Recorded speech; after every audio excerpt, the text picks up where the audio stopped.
Well, why don't you stay here? Because I would like to welcome on in Radicoon. Hello. A wonderful couch. Radicoon, why don't you introduce us to your friend? Okay, well, hi, I'm Radicoon. I'll be running Tunic any percent. This is my first marathon and uh, I guess my first serious speed game, so I'm really nervous, but I have two wonderful folks on the couch with me. Ori, a fellow speedrunner, if you want to introduce yourself. Hello, I'm Ori, a fellow speedrunner. So I don't run this category, which is 90%. I actually run all relics, nobody skips. But I'll be commenting today. Hopefully, I can help you kind of feel more comfortable because you'll do fine, honestly. Thank you. And of course, our special guest is Andrew, the developer of Tunic. Introduce yourself, Hello. Andrew. Hi, my name's Andrew Scholdice, and I'm the primary developer on Tunic. And we are honored to have you here. We are very nervous, but we'll get through it together. This is a fantastic game, and I can't wait to run it. I'm so excited to see this. I have not seen this run yet, so I'm excited to see what you've cooked up. Okay, do we have a fox color? We have our winner. With a total of $125 raised, Demi Pride Fox will be our choice. All right. Ooh. We have loaded those colors in already, so we did not have to make any modifications. I guess I want to say a couple quick things about the run. It's any percent, so we're just trying to finish any ending as quickly as we can. And this game revolves around combat, exploration, and a lot of secrets and spoilers. So if this is a game you plan to play soon or at any point, I'm going to ask that you politely donate some amount of money and then mute or close the browser and come back for the next game, because we would not want you to ruin your experience of the game. This run doesn't ruin everything. It's not like a true ending or 100%, so there's definitely going to be things left to your imagination, and you may forget a lot of what you see, and we're going to try our best not to refer to exactly how we're doing or learning everything, but you're definitely going to have your experience marred a little bit, so, use your best judgment. We'd be happy to have you either way, so just a fair spoiler warning. Okay. I guess I'm ready.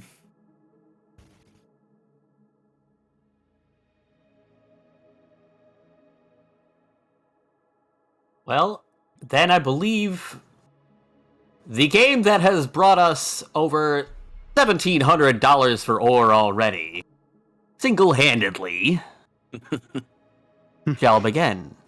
Okay, so we're going to load a save instead of start new game. Normally you'd load a new game, right? Or you'd start a new game here to be a valid run, but because we want to pick custom colors, we're just going to load a save. You can see it has nothing set.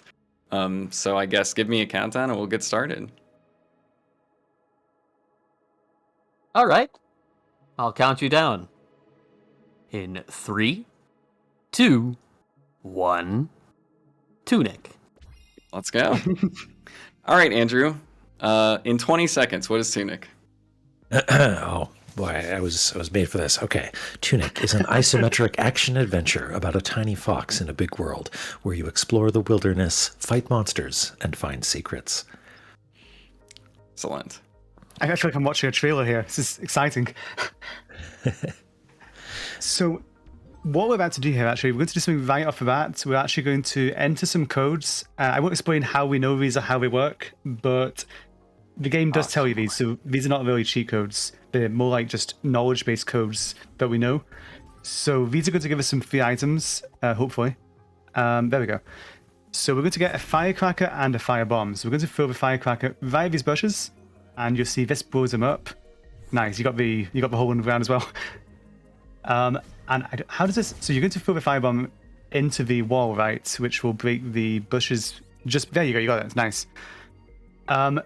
So the reason for this, there's a lot going on here. If it's not clear. So try to keep up. I'm already baffled. So that guard right there on the telepad, which we just used, that's a telepad before. That guard normally aggroes us unless we walk basically outside of his range, which requires us to go through that broken grass. So we need to use a firebomb to beat the grass there. But normally we can't get to this kind of side of the world at all. So what we're actually doing here was a completely different route than, I guess, the casually intended kind of way through the game. This is kind of all intentional mechanics, but normally you do not have a sword, you don't know about these codes, and you can't break any grass. So you have to. The game kind of funnels you into this kind of route towards the east side of the game, where you find yourself in like the East Forest and you find your sword. It takes probably it's like the first hour or two, I guess, of the game to finally get back into the main overworld, and you kind of get free reign to explore wherever you want. I think that's roughly how long it took me, at least. But we're going to. Sorry, go ahead. I don't want to trample on important explanations that are happening here, but I'm just chiming in to say, yes, absolutely. One of the design philosophies of the game is allowing people to do things in sort of unusual orders to really capture that feeling of discovery. Okay. Yeah. Big choke point in the run right here. Consumable items. You can do this. You got it. So we're going to be attempting to throw it. We're going to be throwing the firecracker here right down to this room below, which is not really intended. It's going to aggro all the enemies. This frog here is nice. You got it. I think. Nice. Okay. So that aggroes all the enemies. It aggroes that one big frog in particular who has this, I guess, like a grapple tongue, which when that hits you, it'll pull you in. And so this skips the entirety of this kind of like 2-minute long area, I think, 2 to 3 minutes, I would say. And so we use that to get the item of this area, which is the magic orb, really quickly, just within entering, basically. And then we death warp out of our required death scene. For some reason, we can use firecrackers in Resurrection. And then we make quick use of the orb here. Let me go around the side, please. Oh no, I've aggroed him early. It's fine. We're fine. Gonna take a little damage here, and then we're gonna make a little deviation from the world record route, just so I can kind of reset my save and quit point, and grab a couple backup firecrackers. Do you want to explain what's coming up next, Ori? Yes. So what we got there in the chest earlier, just after exiting it all, was an effigy. So what normally does is it kind of you throw it on the ground and it does an animation, gives you some money. So what we're actually going to do here is use the turret. So we're going to grapple to the turret and hopefully use the effigy to interrupt the animation of grappling in the air. Nice, you got it, nice. So what that does is that actually skips a significantly large chunk of the early game, I would say, to enter the West Garden kind of earlier than you were kind of intended to, without a sword. Without a sword. Exactly. It's kind of an inconvenience, right? Luckily, there's a sword here. Why is there a sword here, Andrew? Well, believe it or not, it's for you. I put it there just for you. For me? We have a couple of speedrunners on the team, and so we have there's some speedrun friendly things in the game. And we thought, well, you know what? Someone's going to make their way here somehow. Maybe we're not sure how, but if they find themselves in the West Garden without a sword, maybe give them a little treat. Also say bye to Terry. Bye, Terry. Hi, Terry. He was barely with us. The chat says bye, Terry, as well. It's a little tragic, but... We never knew him, but we'll miss him well. So this is quite the trick coming up, because it skips most of West Garden. Yeah, so we are going to use the ice bomb to aggro the guard right above here. The ice bomb's barely close enough, like in vertical height, to freeze the guard from below the ground, and we use that to grapple up. So if you use the magic orb on enemies who are frozen, you'll grapple to them in almost every case. There are some exceptions, like I think flying enemies do not do that, but any enemies which are not flying, you will grapple towards them, which becomes important in a few places in the run. You'll see this happening a few more times, and for making some very novel tricks coming up, as we'll see soon. So at this point in the normal route, you would go to Dark Tomb, skip the lantern, and do it blind, basically. And that's cool. And I can do it more than 50% of the time, but that's not really a great percentage for a marathon. So we are going to get the lantern, which also is very cool and not intended. Yeah, this skip is pretty nice. Like, this is definitely faster than what I do to get the lantern in my runs.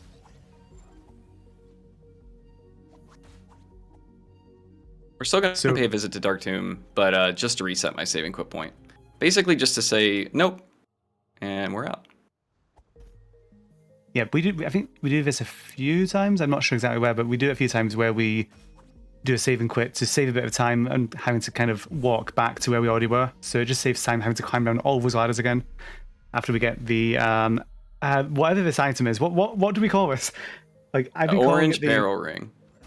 the magic Oh, staff? that. Yes, this Yeah. item. Well, I don't know. I haven't translated the language yet, so. Oh. Oh goodness me! And you, This no is- one knows. Nice. This is yeah. fascinating watching. Yeah, you so do there's a special interaction with frozen enemies and walls. Can you explain that, Ori? Yes. I don't know how it works exactly with walls, but so what we're doing there is we're using the ice dagger and the magic staff, magic rod, whatever you want to call it, to fire. If you press them both at the same time, it fires a kind of ice bolt, which will freeze enemies. And so doing that when they're against a wall, like you can grapple to them and it will kind of drop you down. From my understanding, I don't quite understand how it works, but we use it there to kind of skip having to do the entirety of beneath the well to go round and get the lantern. We can just do that to drop straight into the bridge. There's another one coming up in a bit as well, which is more significant, I think. And we'll see that in a bit. Yeah, let's say it saves more time. Yeah, I think you could say that.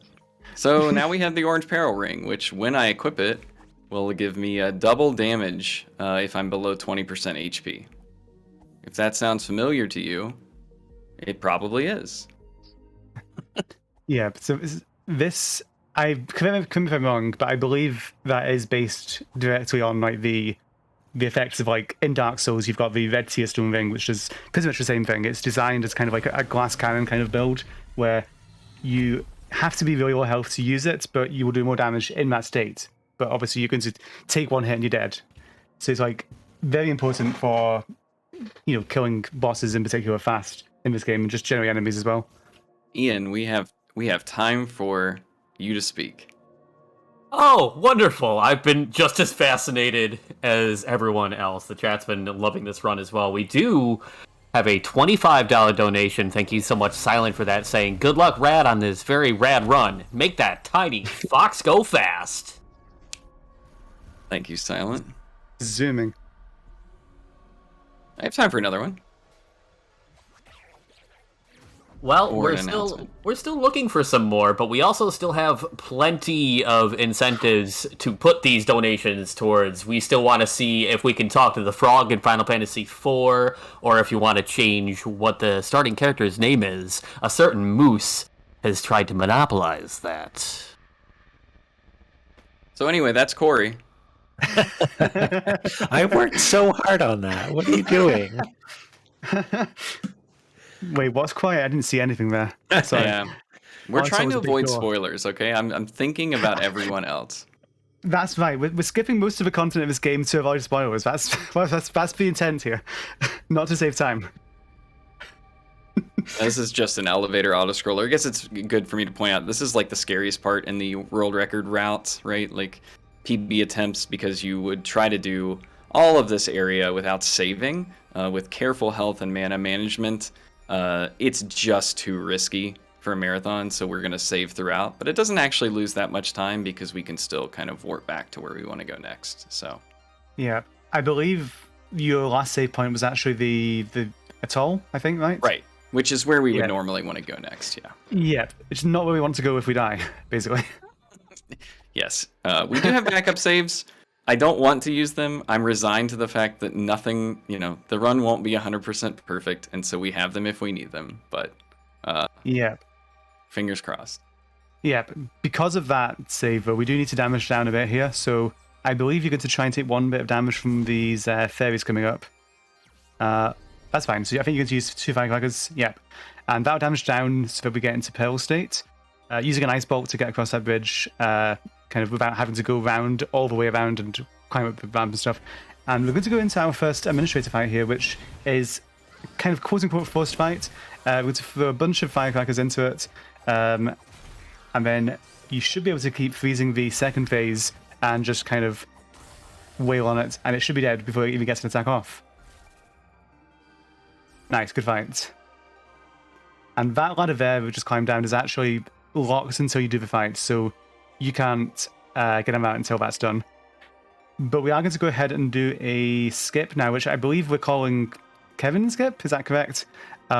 Because so I believe this skip was not originally possible in the game, but this was patched in, I think, because someone, whoever it was, found the skip internally, and so essentially you can clip through the floor here. We'll see this in a moment. We're going to set ourselves Build up. a bear plushie is ready, so we had to pick that up real quick. Oh yes, Yeah. So we're going to clip through the floor here. We're going to save and quit, and then that lines up a position when we roll back in, so that we can walk into the railing, and we're going to try and clip down. Hopefully. Ooh. There we go. Nice. Yeah. So, Beautiful. Andrew, do you want to explain why that works potentially? As opposed to Yeah. dying. Because Kevin, the audio designer on this game from Power Up Audio, said, hey, wouldn't it be neat if we could skip this basically auto-scroller section of level that does, story exposition by just putting basically a doorway portal under that. And at least I couldn't find out a way to fall off the edge, but we knew that someone out there would figure out a way to do it. And if they did, they would hit that trigger and be able to, gain a little bit of time. Yeah, but I think that saves okay, you're good. I believe that saves 1 or 2 minutes ish, because it's about basically a giant. minute, Yeah. It's not as much as 2 minutes, I don't think. But here's 2 more administrators, and we're not going to actually fight them. We're just going to go ahead and freeze them. They're going to do the spinning attack, which does nothing to us because we're in the middle, and that lets us activate this fuse. But you're kind of meant to be able to kill them first before you can do it, because they're kind of, they're aggroed on you. But that was good. That was nice. And I think, are you going to do the damage down with the elevator here, or with the staircase? I didn't know nice, you could you do got that. it. Nice. I didn't know I could do it either. You could do anything. But no matter what happens the rest of this run, I've done something cool now, so we're good. We still have to activate the save point here. Yeah. Andrew, what are these creatures? What are the scavengers? They're white, they're vaguely fox-like, but we're just curious. That's a good question. At some point, someone asked me, "Well, what species are they? Are they rabbits? Are they mice?" And you know what? I had not considered that. I did not have like a taxonomy chart out when I was working on them. So I open to interpretation. I like that. So we're going to. This is the boss scavenger fight. This is, I guess, meant to be the hardest of the kind of major bosses of the game before the final boss. We're going to aggro her from outside across the bridge. The bridge collapses. We're going to freeze her, and as soon as she unfreezes, we're going to grapple her right across. Nice, you got it, I think. Nice. So she falls into the death pit of the death plane, and she's dead. And we get teleported across anyway. So that is a boss fight. Done. This run is going too well. What is going on? Knock on wood. Nice.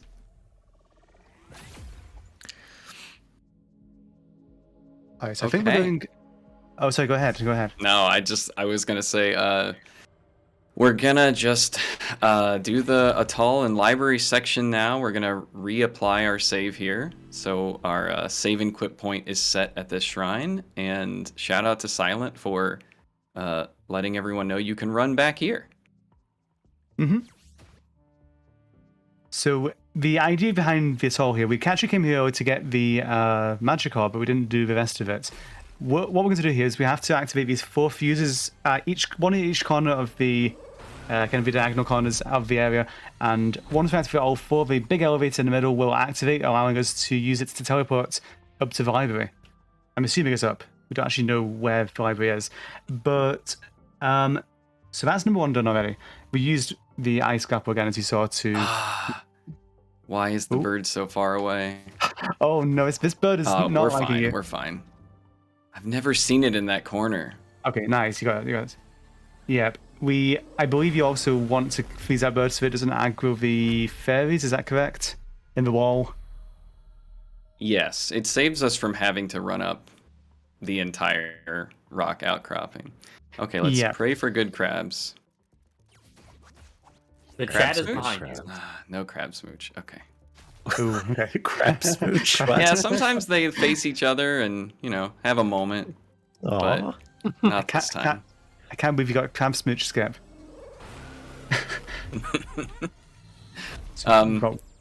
You can do a lot during that animation. Oh, let me off. Okay. You can buffer your orb. You can target the next hook. It's like looks complicated, but it's so consistent. It's very nice. Mm-hmm.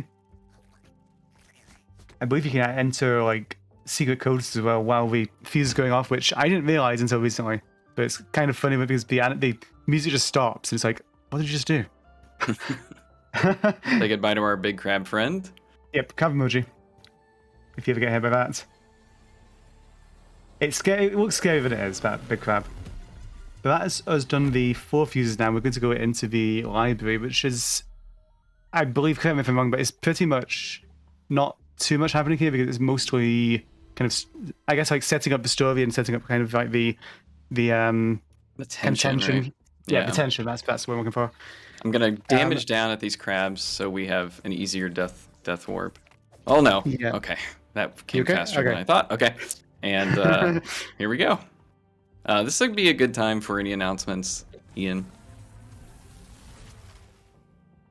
Well, I mean, we've had a lot of amazing runs today. I just want to say that if you happened to miss any of the runs already happened today, or maybe some later in the weekend, you might be working, doing whatever, check out the content by subscribing to our YouTube page. Everything's going to get uploaded there, as well as everything from our past marathons and events. Use command ! Mark YouTube in chat, follow that link, subscribe, and you can see everything. This has such a Fez vibe. No, I will not explain what that is if you've never played Fez, but if you know, you know. I have not played Fez, and I know it's got a Fez vibe at this point. Mostly because I say that it's like a meme at this point that I say that every time. So don't blink, but this is the librarian. Yep, so we're going to use the lure we got earlier, the kind of the plushie we got. We're going to throw it at the corner there. It's going to run around. It's going to run straight past the trigger point where the boss actually activates, which normally closes off a ladder. Nice, you got it.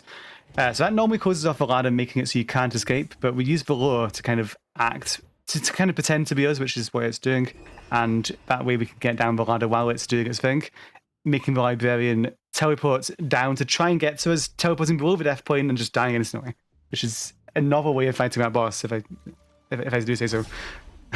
So, Andrew, are we doing things in the right order as you intended? Yeah, seems to be. Oh no, I had my chart upside down. No, this is entirely wrong. In fact, almost perfectly backwards so far, which is pretty remarkable. But that's part of the game, right? It was designed so that you could, bumble into places that you weren't ready for, or find an item that you weren't supposed to find until later. That sense of discovery was meant to, be evoked by that. And so, yeah, it can make for some pretty amazing runs, it seems like. Yeah, absolutely.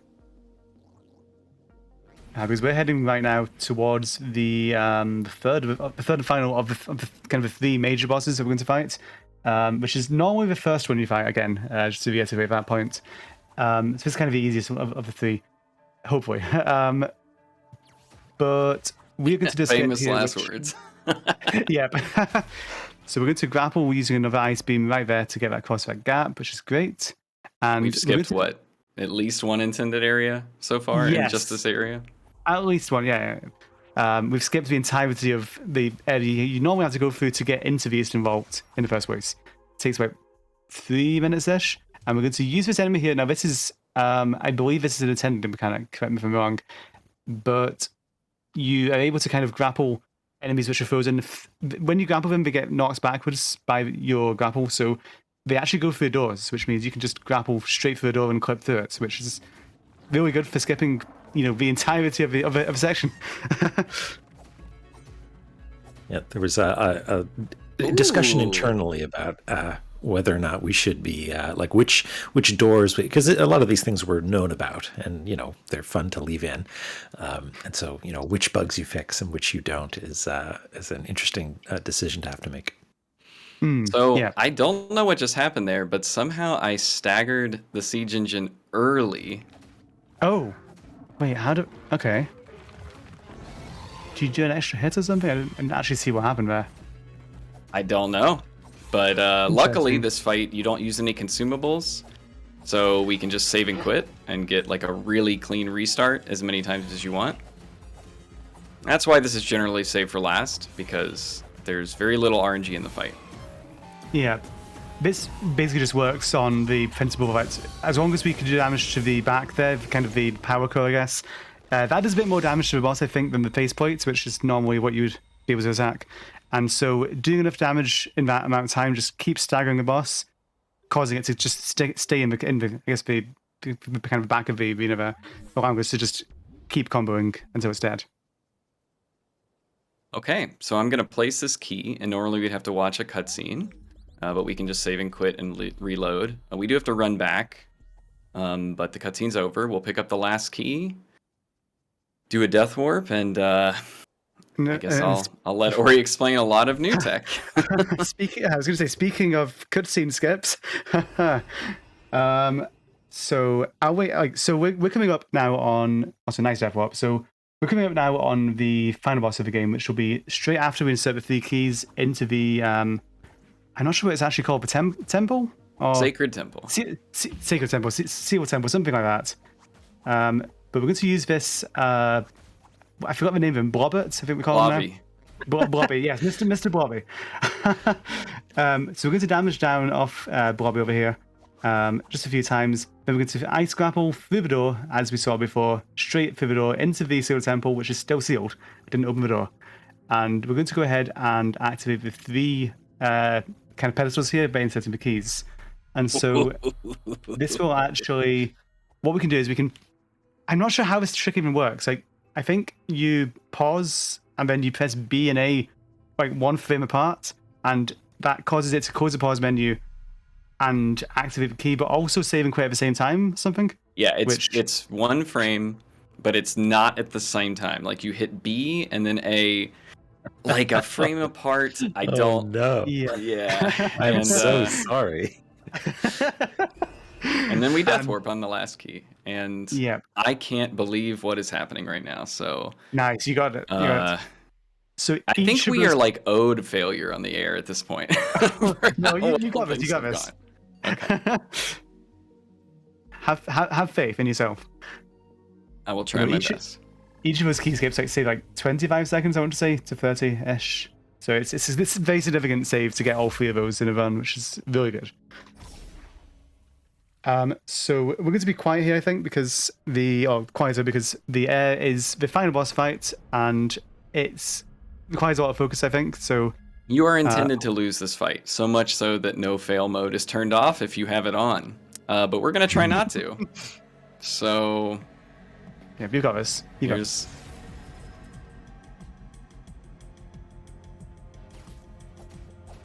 So we damage down to get into Pearl State.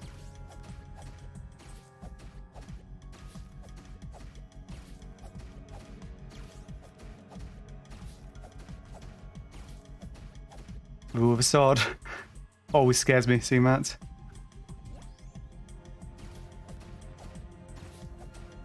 So we're doing some magic here just to just keep our magic going, because otherwise we'll run out before the fight ends.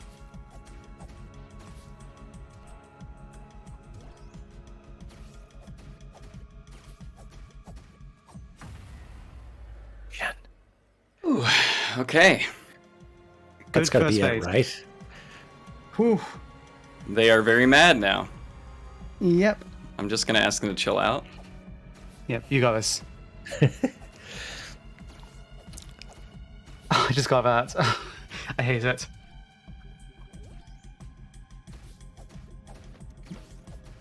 This is a cool fight, you could say. Mm-hmm. Chat is having a field day. My goodness, they are so excited. I can imagine. Time. Nice. Holy crap, folks. GG. Wow. That's Very good run. Fantastic. Holy cats. Is that PB? I don't know what your PB actually is, so what this time was. It's unlikely because typically you'd be saving like 30 to 45 seconds by not saving in Ziggurat, and Oh, yeah. going for Lantern adds another 30 or so. That's fair. But we'll see. We'll see. That was a Gosh. solid run, either way.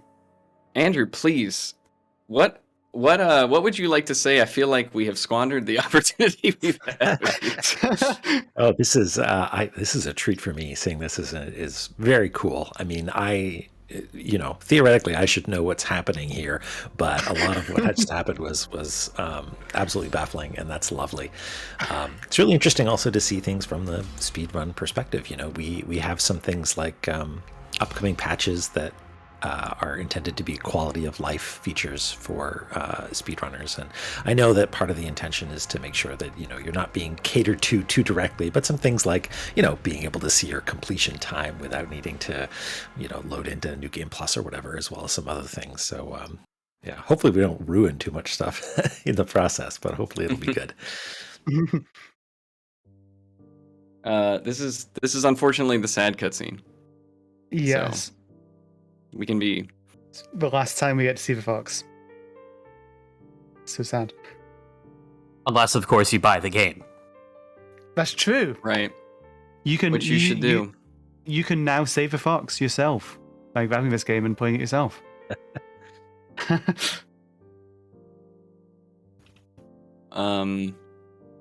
Gosh, I don't know what to say. That went about as well as I think it could, other than the misstep on Siege. Thank that you was so weird. much, Andrew and Ori, for being here. You're both amazing. Thank you so much for the game and the experience that we're able to have with it. Thank you to the Tunic speedrunning community that has done so much work in routing and theory crafting and making it easier for people like me who are just kind of like middle of the road speedrunners, and proud of that, to participate and to kind of spread the love of how fun it can be to run games like this. And I don't know, Ori, what if I'll pass it to you. I'm sure. Oh no, I'm struggling now as well. Like, I guess just I echo everything you've kind of said. Like this game has been really fun. It's like I thought to myself when playing this game, it's like, oh, I want to speedrun this, and I haven't even finished the first boss yet. It's like, oh, I want to play this more, because it's one of these games that just comes along and is I don't know, it's just feels good to play, honestly. And this, the speedrunning community has, again, just been really good in kind of coming together and helping out each other with coming up with new strats. And especially, like, I think this route varies a lot. Not that much, but it varies quite a bit in terms of doing a lot of safety strats from the kind of the world record level speedrun 30%, because this is marathon safe. There's a lot that can go wrong with this run normally.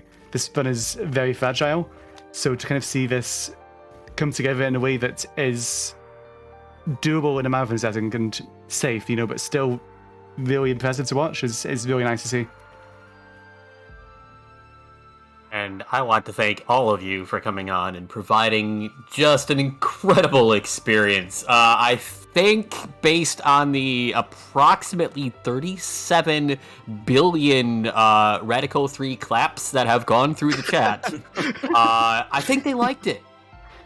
I think you did a good job.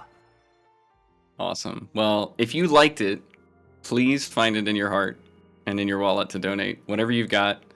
Even $5 or $10 added up to as many people as watching this broadcast would go a long way to helping the Organization for Autism Research. So if you can do your part, we can all do it together.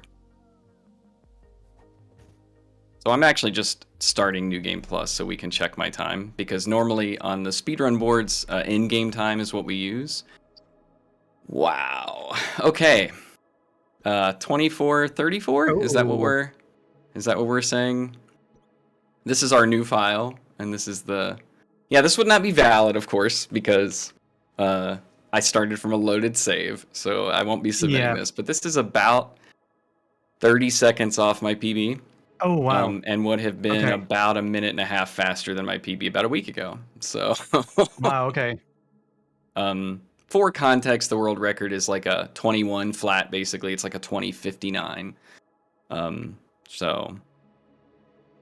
Yeah, but that's without doing marathon safe strats as well, of course. Exactly, right. That's without smoothing over the run a bit so that it's more doable in one no reset run.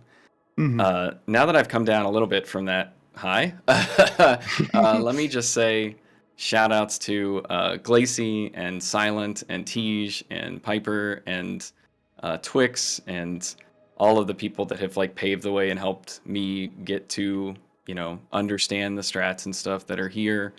Thank you to everybody in my sphere. There's way too many of you to name, I'm sorry, but just that have provided so much encouragement. And seriously, thank you, Kevin, for putting me into contact with Andrew. And Andrew, thank you so much for going over the run with us ahead of time, you know, or at least our notes, you know, and just our questions and being here to provide your insight. I appreciate it. I appreciate your willingness to work with the speedrunning community, specifically, like just thinking through how things could be optimized and what our input would be, and even adding features like a speedrun clock and stuff in the future. It's fantastic, and it means a lot. It means a lot to us speeding little foxes around the internet. One question left. We have one question we did not get to, which I should have said. Why a fox? Why is it a fox? That's a good question. I think the best answer is probably that you know, foxes get into trouble. That's the cute answer. Really, it's, you know, it's about, you know, making sure that the experience of the player and the player character are close together, and that you feel like, you know, there are a lot of people out there who can identify with a fox, I think. So this is sort of a way to put you, the player, in the shoes of the player character, or the lack thereof, I guess. And also, you know, high contrast, orange on green, good visibility. Foxes are basically arrow-shaped, pointy little nose, big tail, good readability, that sort of thing. But mostly they get up to mischief. Perfect. So you've heard it here from the developer. Foxes are basic. Excellent. All foxes out there, I don't mean it. I had to say it. So, anyway, It's too late now. I know. It's like, why did you even donate to this run, right? So seriously, thanks for bringing the donations in. Thank you so much for providing a platform, honestly, for just such a cool event and cool runs. Yeah, I think that's all I got.